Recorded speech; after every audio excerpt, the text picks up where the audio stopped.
this all about fast food workers or unions just pulling a fast one on those workers? Welcome, everybody. Glad to have you. I'm Neil Cavuto. And union-backed protesters deciding this time to kick McDonald's buns right outside Mickey D's headquarters. They want higher pay, but the unions want something else. To Ben Stein and Charles Payne and Cheryl Casoni with us, along with Adam Lashinsky and Charlie Gasparino. All right, Charles Payne, unions goading them into this. What do they want out of this? There's a whole lot of contracts out there, commercial food workers, textile workers, a whole lot of different unions whose contracts automatically adjust with a hike in minimum wage. So, they'll automatically get a raise themselves, and of course, they'll be able to go to these newly enriched employees and say, hey, you owe us one too. So, I mean, obviously they want to swell their ranks as well, but you think of the ramifications of this. Everyone knows the math. Everyone knows that if you do this, particularly if it's something crazy like north of $10, there will be job losses. So a household with the average 50 a teenage kid making minimum wage, the average household now makes 70 grand a year because they work, their brother works, mom works, whatever. Take out one person from that equation, they're actually making less household income. And of course, the middle class who's got to pay more for their dollar value meal. All right, Ben Stein, the argument had been that if it's not going to be $15 what the unions are pushing, which they secretly, I'm sure, know they're not going to be getting, it gets us back to 10-10, what the president wants, what the consensus is the Democrats want. So that's what this is meaning, and the unions will take a slice of that. First of all, let me say this, if I may. I am the world's greatest fan of McDonald's. A freshly cooked McDonald's cheeseburger or Big Mac is as good as any gourmet meal. It must be freshly cooked. It must be freshly cooked. It has to be freshly cooked. Exactly right. Aren't they all freshly cooked? Exactly right. It has to be freshly cooked. They're not all freshly cooked. When they're, I don't mind them getting paid $10 an hour. I don't mind paying 50% more for my Big Mac and my cheeseburger. I do not want the unions pushing everybody around. I want people to make their own decisions. If people make their own decisions, if the small franchisee makes his own decision, if the worker makes his own decision, that's fine. I just don't want the union bosses bullying people. Well, Adam Lashinsky, I do kind of mind having to pay 50% more for something if it comes down to that. Now, they might find other ways to be creative to pay for this sharply higher minimum wage, but they can only go so far. They can only automate so much. So while I feel for workers, I also feel for average Americans who want some value when they go eat out. Well, and they're getting it. Labor is one of the expenses that goes into this product, along with the buns and the lettuce and the tomatoes and whatnot. Adam, I don't mean to indulge it, but you double the minimum wage, they're going to pay a little bit more than a little more. So what makes you think that it's just a little more? Well, it's a fair point, Neil. But if you double the minimum wage, you're not going to double the price of a Big Mac. I'm not saying it's going to be good. I don't know if it's going to go up 5%, 7%, 20%. Sure, it will go up, and maybe that's the fair price. I don't think we should be, any leadership of any organization that advocates for its members and then benefits from their success. There's nothing wrong with that. That's how it would work at a company, too. This is just, I just don't think those workers know, Sony, I just don't think a lot of those workers know that if I'm going to make $15 an hour, that these guys might take something off the top. Well, I mean, the workers are being victimized here. I mean, and that's the lost story to all of this, that these workers are, at one point, they're going to have to wake up and realize that they are being completely manipulated by these unions. And to your point about the average American, to Charles's point as well, I mean, families on welfare in particular, they live off of McDonald's. They're feeding their families off of McDonald's. What happens to them at the end of the day? And what also, are you Charlie's, making I know, that thank face you, Charlie. McDonald's is a dirty business. It spews, it produces poison for the American people. And he's on the food again. We're not talking about food. Exhibit A is Ben Stein. Show his face. No, I'm only kidding. But my point is this: what is missing here is that, and what the unions are missing. This is not like going after GE, a big conglomerate somewhere. You are actually going after small businesses. These McDonald's are franchises. These are small businesses. They run on pretty tight margins. If you raise the minimum wage, even marginally, it's going to lead to layoffs. It's going to lead to more automation. You have done more more harm to those franchisees with your characterization. Do you think of McDonald's? It's disgusting food. You're disgusting. No. If the menu doesn't have a tassel, if the menu doesn't have a tassel on it, you don't touch it. It's disgusting food.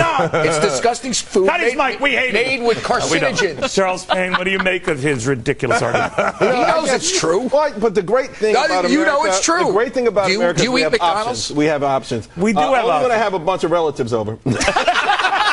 Who you hate. But Ben Stein, in all seriousness, now the minimum wage goes well beyond McDonald's. Everyone will be affected by this if it were to come to pass.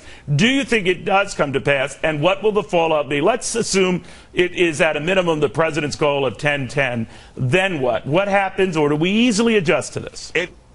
It can be easily figured out. Labor costs are something like 40% of the total cost at a McDonald's. If you raise them by 50%, you're raising costs so that you're going to get, say, a $6 or whatever it costs. Big Mac is going to cost something like $7 or $7.25. It's not going to be that big a deal. But to call McDonald's a dirty business is an outrage. They serve incredibly good food. I get incredibly sick when bad I eat at for your food.